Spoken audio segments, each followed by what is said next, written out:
तो नमस्कार दोस्तों। लास्ट क्लास में अपन ने सांख्यिकी में माध्य निकालना सीख रहे थे और उसकी अपन ने वर्गीकृत और अवर्गीकृत दोनों विधियों से अपन ने एक तो अपन ने अवर्गीकृत विधि के लिए पढ़ा था और एक पढ़ा था अपन ने वर्गीकृत विधि के लिए। वर्गीकृत आंकड़े, अगर आपके पास वर्गीकृत आंकड़े दिए हुए हों और उसका आपको माध्य निकालना है तो आपको क्या करना है। 3 विधियां हैं जिनमें से अपन ने एक विधि पढ़ ली थी, प्रत्यक्ष विधि। ठीक है, तो वर्गीकृत आंकड़ों के लिए क्या पढ़ रहे हैं अपन, माध्य पढ़ रहे हैं। और माध्य में भी कौन सी विधि पढ़ ली थी अपन ने विधि पढ़ ली थी प्रत्यक्ष विधि। ठीक है, प्रत्यक्ष विधि पढ़ ली थी। प्रत्यक्ष विधि से अपन ने माध्य निकाला था, उसका फॉर्मूला था sigma f i x i बटे सिग्मा एफ आई। ठीक है, एफ आई क्या होती है, यहाँ पे जो भी आंकड़े हैं उनके बारंबारता, और एक्स आई क्या होता है, वर्ग चिन्ह होता है। जो भी आंकड़े दे रखे हैं उनको एक अंतराल में बांटा जाएगा और उस अंतराल से अपन एक्स आई निकालेंगे। और एक्स आई कैसे निकालते हैं, जो भी अंतराल है उसकी निम्न सीमा और उस सीमा को जोड़ के 2 का भाग देते हैं। ठीक है, जो अंतराल दे रखे हैं आपको 5 से 10, 10 से 15, जो भी अंतराल है आपके क्वेश्चन में, उनकी निम्न सीमा और उस सीमा को, यानी कि अंतराल के दोनों सीमाओं को जोड़ के और उसमें 2 का भाग देंगे तो आपका एक्स आई आ जाएगा। और एफ आई, अब देखो ये सिग्मा लगा हुआ है, इसका मतलब है कि इनका योग। अब पढ़ते हैं इसकी दूसरी विधि। दूसरी विधि है पग विचलन विधि, सॉरी कल्पित माध्य विधि है।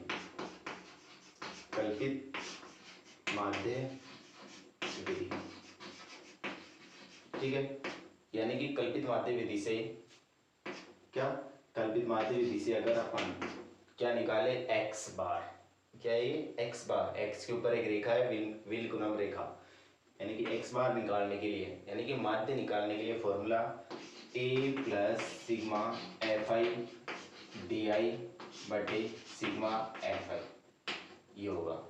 क्या फॉर्मूला रहेगा कल्पित माध्य विधि से, एक्स बार बराबर A plus sigma f i d i बटे सिग्मा एफ आई, यानी कि एफ आई और डी आई का गुणनफल का योग, और जितने भी एफ आई है, जितनी बारंबारताएं दे रखी है उन सभी का योग, वो क्या, वो ये हो जाएगा फॉर्मूला। ठीक है, इसमें यहाँ पे देखो जहाँ ये ए होता है ना, इसको क्या बोलते हैं, ए को बोलते हैं कल्पित माध्य। ए को क्या बोलते हैं, कल्पित माध्य बोलते हैं। ठीक है, और ए कहाँ से आता है, ए को क्या करते हैं अपन, कल्पित माध्य मानते हैं, और इस कल्पित माध्य को अपन जो भी आपके पास आंकड़े हैं यानी कि एक्स आई है ना, उनमें से मानते हैं।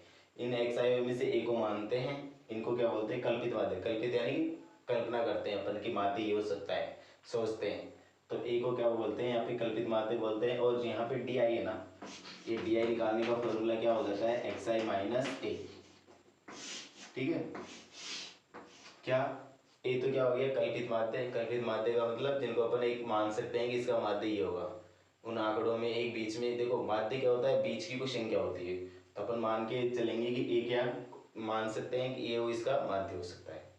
इसमें नाम आ रहा है कल्पित माध्य। कल्पित का मतलब कल्पना के आधार पर, यानी कि सोचते हैं कैसा माध्य हो सकता है। ठीक है, और डी आई कैसे निकालते हैं, एक्स आई माइनस ए करके। जितने भी आपके वर्ग चिन्ह है, आंकड़ों की वर्ग, जो भी अंतराल है, अंतराल से वर्ग चिन्ह निकालेंगे, और वर्ग चिन्ह में से अगर कल्पित माध्य को घटा देंगे तो क्या आ जाएगा, आपका डी आई आ जाएगा। एक्स आई का मतलब जितने भी आपके वर्ग चिन्ह है, पहला, दूसरा, तीसरा, चौथा, जो भी आपको दे रखे हैं, उन सभी में से क्या घटाना है, आपको ए घटाना है। और ज़्यादा अपन जैसे एग्जाम्पल क्वेश्चन पढ़ेंगे उससे आ जाएगा समझ में। एक विधि और पढ़ लो, तीसरी विधि, फिर अपन एग्जाम्पल देखेंगे इसकी। तीसरी विधि क्या है, पग विचलन विधि। पग विचलन विधि, ठीक है। पग विचलन विधि से अगर आप एक्स बार निकालते हो, यानी कि माध्य निकालते हो, ठीक है, तो माध्य निकालते हो तो इसके लिए क्या फॉर्मूला रह जाएगा, इसके लिए फॉर्मूला रह जाएगा A plus sigma f i u i बटे सिग्मा एफ आई गुणा में एच। ठीक है, क्या आ जाएगा, ठीक है, यही रहेगा ना। क्या फॉर्मूला रह जाएगा, A plus sigma f i u i बटे में सिग्मा एफ आई गुणा में एच। ठीक है, अब यहाँ पे ए तो वही, ए तो क्या हो जाएगा, ए को तो कल्पित माध्य कहेंगे। ठीक है, ये तो हो जाएगा कल्पित माध्य। इसके बाद में यू आई है, तो यू आई कैसे निकालेंगे, देखो जैसे डी आई निकाला था ना, यानी कि एक्स आई माइनस ए, यहाँ तक तो अपन करेंगे, यहाँ तक तो क्या आ जाएगा आपका डी आई आ जाएगा। जैसे इसमें एच का भाग दे देंगे तो क्या आ जाएगा इसका यू आई आ जाएगा। ठीक है, तीन विधि है प्रत्यक्ष विधि। प्रत्यक्ष विधि का formula sigma f i x i गुणा में सिग्मा सॉरी बटे में सिग्मा एफ आई, ये तो हो गई इसकी प्रत्यक्ष विधि। कल्पित माध्य विधि क्या कहती है कि एक्स बार बराबर A plus sigma f i d i बटा में सिग्मा एफ आई, और डी आई कैसे निकालेंगे एक्स आई माइनस ए क्या होता है कल्पित माध्य। ठीक है, ऐसे ही अगर पग विचलन विधि पढ़े हैं तो पग विचलन विधि क्या होती है A plus sigma f i u i बटे में सिग्मा एफ आई गुणा में एच। ठीक है, और एच क्या होता है यहाँ पे, एच होता है यहाँ पे वर्ग की माप, वर्ग अंतराल की माप, क्या वर्ग अंतराल की माप हो जाएगी। एच क्या हो जाएगी वर्ग अंतराल की माप। और यू आई कैसे निकालोगे, जितना आप डी आई निकालते हो वो तो है ही, यानी कि एक्स आई माइनस ए, यहाँ तक तो क्या आ जाएगा डी आई आ जाएगा। अगर उसमें एच का भाग दे दोगे, एच क्या होता है वर्ग अंतराल की माप, यानी कि वर्ग अंतराल में कितना का अंतर है, जैसे 5 से 10, 10 से जो भी चलेगा उसमें कितने का अंतर आ जाएगा, 5 का अंतर आ जाएगा, तो क्या आ जाएगी वर्ग अंतराल की माप हो जाएगी। तो ये हो गए इसके तीन फॉर्मूले, ये तीनों फॉर्मूलों को आपको याद रखना है। और देखो इन तीनों फॉर्मूलों में जो आपको अच्छा लगे उससे आपको करना है, मतलब जिससे कैलकुलेशन अच्छी हो जाए। तो अपन ज़्यादातर इस वाले फॉर्मूले को यूज करेंगे, क्योंकि ये बीच का फॉर्मूला है, इससे कैलकुलेशन ना तो इससे देखो इससे कैलकुलेशन ज़्यादा होगी, इससे सबसे कम होगी, और इसमें मीडियम होगी। तो अपन इस वाले फॉर्मूले से ज़्यादा क्वेश्चन हल करेंगे। बाई चांस अगर आपको बोल दिया जाए कि आपको प्रत्यक्ष विधि से या कल्पित माध्य विधि से या फिर पग विचलन विधि से, तीनों विधियों में से किसी एक विधि का यूज करके फॉर्मूला मतलब आपको एक्स बार निकालना है यानी कि माध्य निकालना है, तो आपको इनमें से जो नाम ले लिया ना, क्वेश्चन में ऐसे बोल दिया कि जैसे आपको प्रत्यक्ष विधि से माध्य निकालना है, तो आप कौन सा ये फॉर्मूला यूज करोगे, ये वाला। ठीक है, अगर आपको बोल दिया जाए कि कल्पित माध्य विधि लगानी है तो ये वाला फॉर्मूला लगाओगे। अगर आपको बोल दिया जाए कि आपको पग विचलन विधि लगानी है तो पग विचलन के लिए क्या वाला हो जाएगा, ये वाला फॉर्मूला हो जाएगा। लेकिन अगर आपको सीधा ऐसे बोले कि आप माध्य निकालिए, तो माध्य निकालने के लिए आप इनमें से कोई सा भी फॉर्मूला लगा के माध्य निकाल सकते हैं। ठीक है, तो अपन ज़्यादातर कौन सा फॉर्मूला यूज करेंगे, कल्पित माध्य विधि का करेंगे। अगर इसमें भी ज़्यादा कैलकुलेशन हो रही है तो फिर अपन ये वाली विधि काम ले लेंगे। प्रत्यक्ष विधि भी जहाँ पे काम आएगी वहाँ पे प्रत्यक्ष विधि ले लेंगे। अगर ज़्यादा ही छोटा हो रहा है, गुणा करने में आसानी हो रही है, तो अपन यहाँ पे प्रत्यक्ष विधि भी काम में ले सकते हैं। ठीक है, तो आपको ये तीनों फॉर्मूले याद होने चाहिए। क्या होता है प्रत्यक्ष विधि का, एक्स बार यानी कि माध्य बराबर sigma f i x i बटे में सिग्मा एफ आई, यानी कि एक्स आई और एफ आई का गुणन है, उन सभी को जोड़ना है, और जितनी बार हम बढ़ते हैं उन सभी को जोड़ना है और उनको हल करना है डिवाइड करके। ऐसे ही कल्पित माध्य विधि से A plus sigma f i d i बटे में sigma f i, d i कैसे निकालोगे आप, एक्स आई माइनस ए करके, और ये क्या होता है कल्पित माध्य होता है। ठीक है, कल्पित माध्य का मतलब है कि अपन मान के चलते कि ये माध्य होगा, और ये माध्य कहाँ पे होगा, बीच में होगा। देखो माध्य का मतलब बीच होता है, मध्य, माध्य बोल दो मध्य बोल दो, तो लगभग बीच में आएगा, तो बीच की लगभग संख्या को अपन माध्य मान के चलेंगे। उसके बाद में पग विचलन की बात कर रहे हैं, तो पग विचलन में A plus sigma f i u i बटे में सिग्मा एफ आई गुणा में एच। ठीक है, तो F i u I, you क्या होगा कैसे निकालोगे, एक्स आई माइनस ए बटे में एच करके, एच क्या होगी वर्ग अंतराल की माप होगी। ठीक है, और ये तो वही है ही क्या कल्पित माध्य। ठीक है, ये तीन फॉर्मूले से आपको माध्य निकाल सकते हैं। तो अपन अब एक एग्जांपल लेते हैं और उससे अपन हल करते हैं। जैसे प्रश्नावली का क्वेश्चन ही ले लेते हैं आपके, एक्सरसाइज 14.1, पुरानी बुक में तो 14.1 है,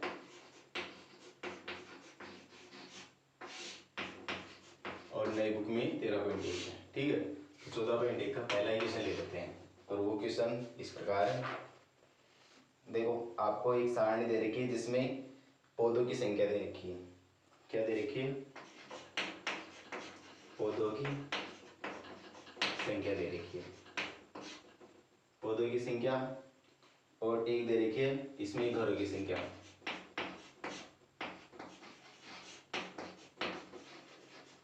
पौधों की संख्या और घरों की संख्या। ठीक है, थोड़ा सा छोटा बना देते हैं क्योंकि फिर छोटा लेके चलते हैं। क्वेश्चन पहला, पौधों की संख्या और घरों की संख्या, यानी कि घरों की संख्या। ठीक है, पौधों की संख्या और घरों की संख्या के लिए आपको एक सारणी दे रखी है। पौधों की संख्या इस प्रकार है, 0 से 2, 2 से 4, 4 से 6, 6 से 8, 8 से 10, 10 से 12 और 12 से 14। इस प्रकार के पौधे हैं 14 तक। और इनकी संख्याएं इस प्रकार हैं, 1 2 1, 1 2 1, 5 6 2 2। ठीक है, ये आपको क्वेश्चन में दे रखा है। क्या दे रखा है कि आपको पौधों की संख्या और घरों की संख्या दे रखी है। पौधे कौन से, 0 से 2 तक के, 2 से 4, 4 से 6, 6 से 8, 8 से 10, 10 से 12, 12 से 14। इस प्रकार पौधों की संख्या दे रखी है और इनकी घरों की संख्या दे रखी है कि इस प्रकार के पौधे, इतने पौधे इस घर में है, एक घर में है। इन 2 से 4 वाले पौधे 2 घरों में है, 4 से 6 वाले पौधे पहले एक घर में है। ऐसे इन घरों की संख्या दे रखी है। तो देखो यहाँ से ये घरों की संख्या है ना, यानी कि बारंबारता दे रखी है कि कितने घर में है, बारंबारता बार बार आ रहा है ना, तो ये तो हमेशा एफ रहेगा। ये क्या रहेगा, एफ आई रहेगा। ठीक है, घरों की संख्या यहाँ पे देखो वर्ग अंतराल के पास में जो आपका एफ आई है ना, यानी कि बारंबारता देगी। ये क्या है, इसकी बारंबारता।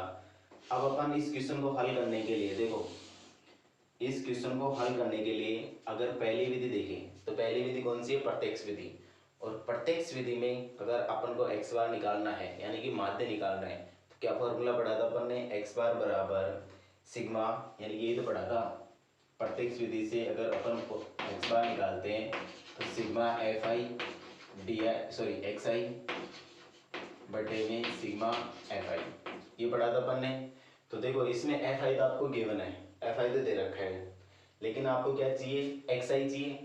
और एक्स आई कैसे निकालोगे, एक्स आई चाहिए ना, और एक्स आई कैसे निकालोगे, बताया था मैंने कि एक्स आई क्या होता है, वर्ग चिन्ह होता है। और ये कैसे निकालते हैं अपन, जो आपके पास वर्ग अंतराल है ना, इन दोनों वर्ग अंतरालों की निम्न सीमा और उच्च सीमा को जोड़ेंगे। जो भी वर्ग अंतराल है, ये सारे वर्ग अंतराल है इसके, और इनकी निम्न सीमा और उच्च सीमा को जोड़ के उसमें 2 का भाग देंगे। यानी कि 0 में 2 जोड़ेंगे, 0 में 2 जोड़ेंगे तो 2, और 2 में 2 का भाग देंगे तो 1।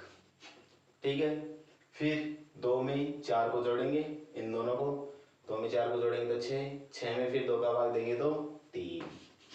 ठीक है, ऐसे ही इन दोनों को जोड़ेंगे, 4 और 6 को 10, 10 में 2 का भाग देंगे तो 5। अब देखो बार बार आप जोड़ोगे 2 का भाग दोगे, उससे अच्छा है कि आप एक बार देख लो वर्ग अंतराल में कितने का अंतर है। ठीक है, क्या बोल रहा हूँ मैं कि आपको बार बार जोड़ के 2 का भाग देने की जरूरत नहीं है। आप देखो कि जो आपके पास जो वर्ग अंतराल दे रखा है ना, उसमें कितने का अंतर है, अंतर समान आ रहा है, तो आप क्या करो, एक बार जोड़ के ना फिर अंतर को जोड़ते जाओ। देखो इधर दोनों को जोड़ के 2 का भाग दिया, 1 आ गया। अब अंतर कितने का है, 2 का अंतर है ना। देखो ना यहाँ पे 2 से 4 पे कितने का अंतर है, 2 से 4 पे 2 का तो अंतर है। अरे 4 में से 2 घटाओगे तो 2 बचेगा ना, तो 2 का अंतर है। तो क्या करो, 2 2 जोड़ते चलो, 1 में 2 जोड़ेंगे तो 3, 3 में 2 जोड़ेंगे तो 5, 5 में 2 जोड़ोगे तो 7, 7 में 2 जोड़ोगे तो 9, 9 में 2 जोड़ोगे तो 11, 11 में 2 जोड़ोगे तो 13। तो इस प्रकार से आपका ये आ जाएगा एक्स आई। अब देखो अगर आपको प्रत्यक्ष विधि लगानी है तो क्या करना पड़ेगा, एफ आई और एक्स आई का गुणा करना पड़ेगा, यानी कि एफ आई एक्स आई का गुणा करना पड़ेगा प्रत्यक्ष विधि के लिए। ठीक है, तो एफ आई और एक्स आई का गुणा कर देते हैं। एफ ये तो रहा एक्स आई, ये रहा एफ आई, तो इन दोनों को गुणा करके यहाँ लिख देंगे तो क्या आ जाएगा, एफ आई और एक्स आई का गुणन आ जाएगा। तो देखो 1 को 1 से गुणा करेंगे तो 1 आ जाएगा, 2 को 3 से गुणा करेंगे तो 6, 5 को 1 से गुणा करेंगे तो 5, 7 को 5 से गुणा करेंगे तो 35, 9 को 6 से गुणा करेंगे 54, 11 को 2 से गुणा करेंगे तो 22, और 13 को 2 से गुणा करेंगे तो 26।